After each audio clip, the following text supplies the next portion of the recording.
এই মাসটা চলতেছে মুহররম মাস, বছরের শুরু মাস। এই মাসের গুরুত্ব এবং ফজিলত আল্লাহ পাক রব্বুল আলামিনের নিকট অনেক, এবং এই মাসের গুরুত্ব এবং ফজিলত সম্পর্কে আল্লাহর হাবিব রাসূল পাক সাল্লাল্লাহু আলাইহি ওয়াসাল্লাম উম্মতদেরকে দিক নির্দেশনা দিয়ে গেছেন, উম্মতদেরকে অবগত করাইয়েছেন। তো এই হিসাবে আমরা এই মুহররম মাসের গুরুত্ব দেওয়ার চেষ্টা করব। বছরের শুরু যদি আমাদের আমল ভালো হয়, আমাদের কাজ যদি ভালো হয়, আমাদের আদর্শ যদি ভালো হয়, আমাদের কাজ, আমল, আদর্শ এই সবগুলো যদি আল্লাহর হাবিব রাসূল পাক সাল্লাল্লাহু আলাইহি ওয়াসাল্লামের আদর্শের ভিত্তিতে হয়, তাহলে আল্লাহ পাক রব্বুল আলামিন আমাদের উপরে খুশি হবেন, আল্লাহ পাক রব্বুল আলামিন আমাদের উপরে রাজি হয়ে যাবেন। এই কারণে আমরা প্রত্যেকটা মুহূর্ত, প্রত্যেকটা সময় আমরা গুরুত্ব দেওয়ার চেষ্টা করব। যদি গুরুত্ব দিই তাহলে আল্লাহ তাআলা আমাদের উপরে রাজি খুশি হয়ে যাবে। এই কারণে পৃথিবীর বুকে আল্লাহ তাআলা মানব জাতিদেরকে পাঠানোর পরে আল্লাহ পাক রব্বুল আলামিন যা কিছুর প্রয়োজন সমস্ত কিছু আল্লাহ তাআলা মানব জাতির জন্যই দিয়ে দিয়েছেন, এবং পৃথিবীর বুকে যত কিছু আছে সমস্ত কিছুকে আল্লাহ তাআলা এই মানব জাতিদের অনুকূলে করে দিয়েছেন। এই কারণে প্রতিটা মুহূর্ত, প্রতিটা সেকেন্ড, প্রতিটা সপ্তাহ, প্রতিদিন, প্রতি মাস, প্রতি বছর আমরা শুকরিয়া আদায় করব। শুকরিয়া এই কারণে আদায় করব, আল্লাহ তাআলা আমাদেরকে সুস্থ রাখছেন, সবল রাখছেন, 3.5 হাত বডিটা আল্লাহ তাআলা আমাদেরকে দান করছেন, সর্বশ্রেষ্ঠ মাখলুক হিসাবে, মানব হিসাবে আমাদেরকে দুনিয়াতে প্রেরণ করছেন। এই জন্যে আমরা যদি আল্লাহ তাআলার শুকরিয়া আদায় করি তাহলে আল্লাহ তাআলা আমাদের উপরে সন্তুষ্ট হয়ে যাবেন, আর সন্তুষ্ট হওয়ার কারণে আল্লাহ তাআলা আমাদের উপর থেকে আযাব, গজব, বালা, মুসিবত যত কিছু আছে সমস্ত কিছুকে আল্লাহ তাআলা উঠাইয়ে নিয়ে যাবে। এই কারণেই আল্লাহ তাআলা দুনিয়ার নিজামটা, এই জমিন সুন্দর করে সৃষ্টি করছেন, আকাশ সুন্দর করে সৃষ্টি করেছেন, হাওয়া কতটুকু স্বচ্ছ করে আল্লাহ তাআলা সৃষ্টি করেছেন, চন্দ্রের আলো দিতেছে, সূর্যের কিরণ, সূর্যের আলো দিতেছে, সমস্ত কিছু আল্লাহ তাআলা এই মানব জাতিদের জন্যই সৃষ্টি করলেন, মানব জাতিদের জন্য আল্লাহ তাআলা পাঠালেন, যাতে করে মানব জাতি সুন্দরভাবে চলতে পারে। আর আল্লাহ তাআলার একটাই আশা, সেটা হলো মানব জাতি, আমার বান্দারা আমাকে অনুসরণ করবে, আমার অনুকরণ করবে, আমি যেভাবে বলছি এভাবে মানবে, পালন করবে। এই হিসাবে আমরা যদি চলতে পারি তাহলে আমাদের জীবন হবে সফল, আর আল্লাহ তাআলা আমাদের আখিরাতে যেই সুখ শান্তির জায়গাটা, ঠিকানাটা রাখছে সেটা আল্লাহ তাআলা আমাদেরকে দান করে দিবেন। আমরা সারা জীবন সেখানে আরামে থাকতে পারবো, শান্তিতে বসবাস করতে পারবো। মানব জাতি আমরা দুনিয়ার জগতে চলতেছি, যতই কষ্ট করি না কেন, যতই মেহনত করি না কেন, যতই আমাদের বুদ্ধি, ব্রেন আমরা বিভিন্ন দিকে আমরা খাটাই না কেন, আমাদের একটাই মানুষদের উদ্দেশ্য থাকে, সেটা হলো মানুষ যাতে করে কুদ্দুস শান্তি উপভোগ করতে পারে, শান্তি পাইতে পারে, শান্তির জন্য সব কিছু। এই কারণে শান্তি যদি আমরা নিতে চাই, শান্তি যদি আমাদের ভিতরে আনতে চাই, তাহলেই শান্তি পাবো। সেটা হলো আমাদের ইসলাম ধর্ম শরীয়তের বিধিবিধানগুলো যদি আমরা আমাদের ভিতরে নিয়ে আসি তাহলে আমরা শান্তি পাব। এর বাহিরে যত ব্যক্তি যাবে কোনো ব্যক্তি শান্তি পাবে না। চাকচিক্য মানুষের শান্তি আনে না, অট্টালিকা মানুষের শান্তি আনে না, টাকা পয়সা গাড়ি বাড়ি মানুষের শান্তি আনে না।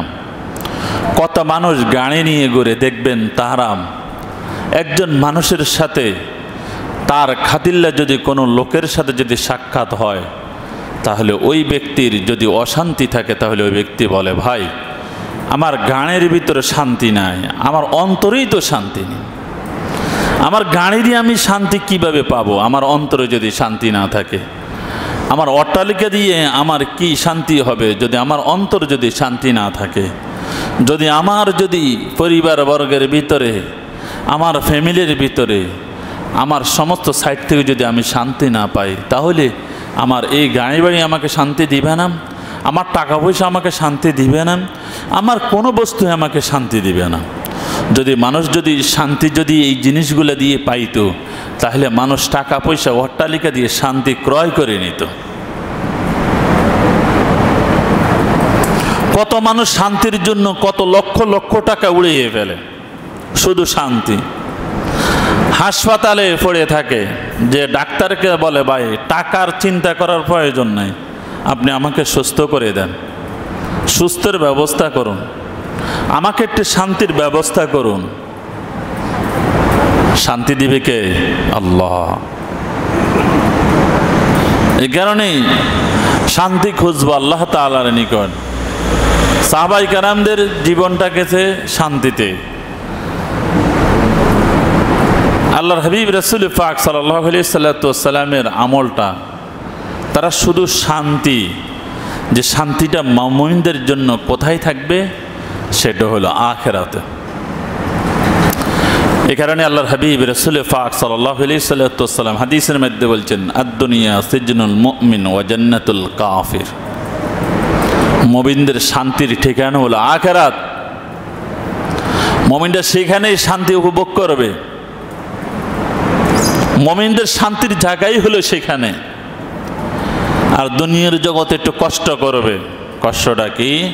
সেটা হলো শরীয়ত যেইভাবে বলছে, আল্লাহ যেইভাবে আমাদেরকে বলে দিয়েছেন, আল্লাহর হাবিব রাসূল পাক সাল্লাল্লাহু আলাইহি সাল্লাম আমাদেরকে যেইভাবে দিক নির্দেশনা দিয়ে গেছেন ওইভাবে যদি আমরা চলি, যদি আমাদের সাময়িক সময়ে যদি কষ্ট হয় তাহলে আমরা এই কষ্টগুলোকে সহ্য করব। সহ্য এই কারণে করে যাব যে আমরা আখিরাতে শান্তি উপভোগ করব। আখিরাতে আমরা কি করব? শান্তি উপভোগ করব। এই কারণে দেখবেন যারা মুমিন, যারা 5 ওয়াক্ত নামাজ পড়ে, যারা আল্লাহর বিধান পালন করে, তাদেরকে দেখবেন তাদের ভিতরে শান্তি। তারা চিন্তা করে আমি 5 ওয়াক্ত নামাজ পড়ছি, আল্লাহর বিধান পালন করছি, তখন মনকে ইতমিনান, মনকে এটা বুঝাইতে পারে, অন্তরকে বুঝাইতে পারে আল্লাহর বিধানটা আমি পালন করছি। আর অনেক মানুষ ঘোরাফেরা করে, শান্তি নাই। তো যাই হোক, মুহররম মাস, এই মুহররম মাসে আল্লাহর হাবিব রাসূল পাক সাল্লাল্লাহু আলাইহি সাল্লাম বলছে যে তোমরা এই মাসটার গুরুত্ব দাও। আর গুরুত্ব দিতে গিয়ে আল্লাহর হাবিব বলছেন যে তোমরা মুহররম মাসের 10 তারিখে তোমরা রোজা রাখো। এই কারণে আল্লাহর হাবিব রাসূল পাক সাল্লাল্লাহু আলাইহি সাল্লাম হাদিসের মধ্যে বলছেন, আফজালুস সিয়াম বা'দা রমজান শাহরুল্লাহিল মুহররম। রমজান মাসের রোজার পরে গুরুত্বপূর্ণ রোজা হলো মুহররম মাসের রোজা। এই কারণে মুহররম মাসের রোজার প্রতি আমাদেরকে গুরুত্ব দিতে হবে। আর এই মুহররম মাসের রোজার গুরুত্ব দিতে গিয়ে আমাদেরকে আল্লাহর হাবিব রাসূল পাক সাল্লাল্লাহু আলাইহি সাল্লাম বলছেন যে তোমরা কোন সময় রোজাটা রাখবা, সেটা হলো আশুরা, অর্থাৎ মুহররম মাসের 10 তারিখে তোমরা রোজা রাখো। কোনো ব্যক্তি যদি মুহররম মাসের 10 তারিখে রোজা রাখে তাহলে আল্লাহর হাবিব রাসূল পাক সাল্লাল্লাহু আলাইহি সাল্লাম বলছিল যে আমি আল্লাহ তাআলার নিকট আশাবাদী যে আল্লাহ তাআলা যে সমস্ত ব্যক্তিরা মুহররম মাসের 10 তারিখে রোজা রাখবে, আশুরার দিন রোজা রাখবে, আল্লাহ তাআলা তার 1 বছরের গুনাহ খাতা ক্ষমা করে দিবে। এই কারণে আল্লাহর হাবিব রাসূল পাক সাল্লাল্লাহু আলাইহি সাল্লাম বলছেন, সিয়ামু ইয়াউমি আশুরা ইন্নী আহতাসিবু আলাল্লাহি আন ইউকাফিরা সানাতাল্লাতী ক্বাবালা। যে সমস্ত ব্যক্তিরা আশুরার দিনে রোজা রাখবে ওই সমস্ত ব্যক্তিদের পূর্বের 1 বছরের গুনাহখাতা আল্লাহ তাআলা ক্ষমা করে দিবে। ইন্নী আহতাসিবু, আমি আশাবাদী আল্লাহর হাবিব রাসূল পাক সাল্লাল্লাহু আলাইহি সাল্লাম যে আশা করেন ওই আশাটা আল্লাহ তাআলা কবুল করে নেয়। তো আল্লাহর হাবিব যখন আশা করছেন আর আমরা যদি পালন করতে পারি তাহলে আমাদের এই ইবাদতটা আর আল্লাহর হাবিব রাসূল পাক সাল্লাল্লাহু আলাইহি সাল্লামের আশাটা পূরণ করবে কে? আল্লাহ। এই হিসাবে আমাদের আজকে মুহররম মাসের হলো 8 তারিখ, কাল শনিবার 9 তারিখ। তো এখানে আল্লাহর হাবিব রাসূল পাক সাল্লাল্লাহু আলাইহি সাল্লাম বলছেন যে তোমরা মুহররম মাসে 2টা রোজা রাখো। আমি যদি বেঁচে থাকি তাহলে আমি মুহররম মাসে 2টা রোজা রাখবো আশুরার সাথে। অর্থাৎ এক হাদিসে আসছে আল্লাহর হাবিব রাসূল পাক সাল্লাল্লাহু আলাইহি সাল্লাম বলছেন যে মুহররম মাসের আমি 9 তারিখ এবং 10 তারিখ রোজা রাখবো। তো আল্লাহর হাবিব উনি আগামী বছর আসার আগেই দুনিয়া থেকে চলে গেছেন, যার কারণে উনি 9 তারিখে রোজা রাখতে পারেনি। কিন্তু 9 তারিখের রোজার কথাটা আল্লাহর হাবিব রাসূল পাক সাল্লাল্লাহু আলাইহি সাল্লাম বলে গেছে। তো এই হিসাবে আমরা 9 তারিখ এবং 10 তারিখ আমরা রোজা রাখতে পারি। আরেকটা হাদিসে আসছে যে যদি কোনো ব্যক্তি 9 তারিখও যদি রোজা না রাখতে পারে তাহলে ওই ব্যক্তি 10 তারিখ 11 তারিখও রাখতে পারে। সুমু ক্বাবলাহু ইয়াওমান ওয়া বা'দাহু ইয়াওমান, অর্থাৎ 2টা রোজা রাখার কথা যে 10 তারিখের সাথে আগেও রাখতে পারে পরেও রাখতে পারে। তো আজকে যেহেতু 8 তারিখ, আমরা ইচ্ছা করলে আগামীকাল 9 তারিখ হইতে আছে, তাহলে আমরা 9 তারিখে রোজা রাখবো এবং সম্ভব আমরা চেষ্টা করব 9 তারিখে রোজা রাখা এবং 10 তারিখে রোজা রাখা। কোনো কারণবশত যদি 9 তারিখে রোজা না রাখতে পারি তাহলে আমরা 10 তারিখের সাথে 11 তারিখে রোজা রেখে নিব। এটা হলো এই মুহররম মাসের মূল ফজিলত, মূল আমলের কথা। এটা আল্লাহর হাবিব রাসূল পাক সাল্লাল্লাহু আলাইহি সাল্লাম বলছেন। আর এই মুহররম মাস কেন্দ্র করে যে সমস্ত কাজগুলা হয় এটা আসলে সাহাবায়ে কেরাম হোসেন রাদিয়াল্লাহু তাআলা আনহু শাহাদাত বরণ করছেন। উনি চলে যাওয়ার পরে প্রায় 350 পরে 360-62 বছর কখনো এই হোসেন রাদিয়াল্লাহু তাআলা আনহু শাহাদাত বরণ করছেন এই হিসেবে কোনো ব্যক্তি কোনো কিছু পালন করছে এরকম কোনো বর্ণনা নাই। একটা বর্ণনায় আছে 362 হিজরিতে শিয়ার এক ব্যক্তি হোসেন রাদিয়াল্লাহু তাআলা আনহুর শাহাদাত বার্ষিকীতে পালন করে তারা ওই যে বিভিন্ন অনুষ্ঠান করত, তাজিয়া মিছিল করত, শোক পালন করত। এগুলো এরপর থেকে দেখতে দেখতে এশিয়া সম্প্রদায়ওয়ালারা এটাই করে থাকে। আসলে শরীয়তে এটা নাই। আল্লাহর হাবিব রাসূল পাক সাল্লাল্লাহু আলাইহি সাল্লাম যেভাবে বলে গেছেন আমরা ওইভাবে পালন করব। সাহাবায়ে কেরামরা যেইভাবে করে গেছেন আমরা ওইভাবে পালন করব। কারণ হোসেন রাদিয়াল্লাহু তাআলা শাহাদাত বরণ করার পরেও সাহাবায়ে কেরামরা ছিল, তো ওনারা তো কখনো এটা পালন করেনি। যদি পালন করতো অবশ্যই এই আদর্শটা আমাদের মাঝে আসতো, কিন্তু এরকম কোনো কিছু পাওয়া যায় না। তো যে জিনিস শরীয়তে নাই এই জিনিসটা আমরা পালন করব না। আসলে শুধু এটা নয়, শিয়ারা যে এই জিনিসটা পালন করতেছে এটা হলো বেদাত। তাইলে ওনারা পালন করতেছে আমরা এটা পালন করি না। তো আমরা যখন পালন করি না আমাদের ভিতরে অনেকগুলো সাইড বেদাতি কাজ আছে যেগুলো আমরা পালন করে থাকি। তাইলে শিয়াওয়ালারা করলে যে জিনিসটা করে ওটা যদি বেদাত হয়ে যায়, আমাদেরও কিছু কাজ আছে যে কাজগুলো আমরা করে থাকি সেটা বেদাত হয়। সেটা কি? যেমন আমরা মৃত্যুবার্ষিকী পালন করি, আমরা জন্মবার্ষিকী পালন করে থাকি, আমরা 7 দিনা পালন করে থাকি, 40 পালন করে থাকি, মৃত্যুবার্ষিকী আমরা পালন করে থাকি। আসলে কি এটা শরীয়তের ভিতরে আছে কিনা, এবং আমরা যে এটা করি এটা কি শরীয়তের ভিত্তিতে হইতেছে কিনা, নতবা এটা যদি শরীয়তের ভিত্তিতে যদি নাই হয়ে থাকে, শরীয়ত মোতাবেক যদি নাই হয়ে থাকে, তাহলে আমরা কোন সাইডটা করলে আমাদের সওয়াব হবে কথাটা বুঝিয়ে নিন। এখানে মৃত্যুবার্ষিকী পালন করা, জন্মবার্ষিকী পালন করা, গায়ে হলুদের অনুষ্ঠান পালন করা, 7 দিনা পালন করা, 40 পালন করা, এই জিনিসগুলো শরীয়তের কোথায়ও এরকম নির্দিষ্ট করে বলে দেয় নেই যে তুমি 7 দিনা পালন করো, 40 পালন করো, মৃত্যুবার্ষিকী পালন করো, গায়ে হলুদের অনুষ্ঠান করো। এই জাতীয় জিনিসগুলো কখনো শরীয়তের কোথায়ও বলে দেওয়া হয়নি। যদি বলতো তাহলে আল্লাহর হাবিব রাসূল পাক সাল্লাল্লাহু আলাইহি সাল্লাম জন্মগ্রহণ করছেন, তাহলে সেটাও পালন করতাম। সাহাবাই কেরামদের ওনারা বিবাহ করছে, তাহলে তারা গায়ে হলুদ অনুষ্ঠান পালন করতাম। এরপরে সাহাবাই কেরামদের আমলে কত মানুষ দুনিয়ার থেকে চলে গেছে, তাহারা তাহলে 7 দিনা পালন করতো, 40 পালন করতাম। কিন্তু সাহাবাই কেরামরা 7 দিনাও পালন করেন, 40 পালন করেন, মৃত্যুবার্ষিকীও পালন করেনি, গায়ে হলুদের অনুষ্ঠানও করেনি। তাদের মধ্যে সাহাবাই কেরামদের মাঝে আল্লাহর হাবিব রাসূল পাক সাল্লাল্লাহু আলাইহি সাল্লাম নবুয়ত প্রাপ্তি হওয়ার পরে কত মানুষ জন্মগ্রহণ করছে, কখনো তো দেখা যায়নি সাহাবাই কেরামদের মধ্য থেকে যে তাদের সন্তানাদি হয়েছে তারা জন্মবার্ষিকী পালন করছে। এরকম নির্দিষ্ট করে সাহাবাই কেরামরা করেনি, আল্লাহর হাবিব রাসূল পাক সাল্লাল্লাহু আলাইহি সাল্লাম পালন করেনি। তাহলে আমরা কেন বেহুদা অনুষ্ঠানগুলো পালন করে বেদাত করি, টাকাও খরচ করলাম, গুনার ভাগীও হলাম?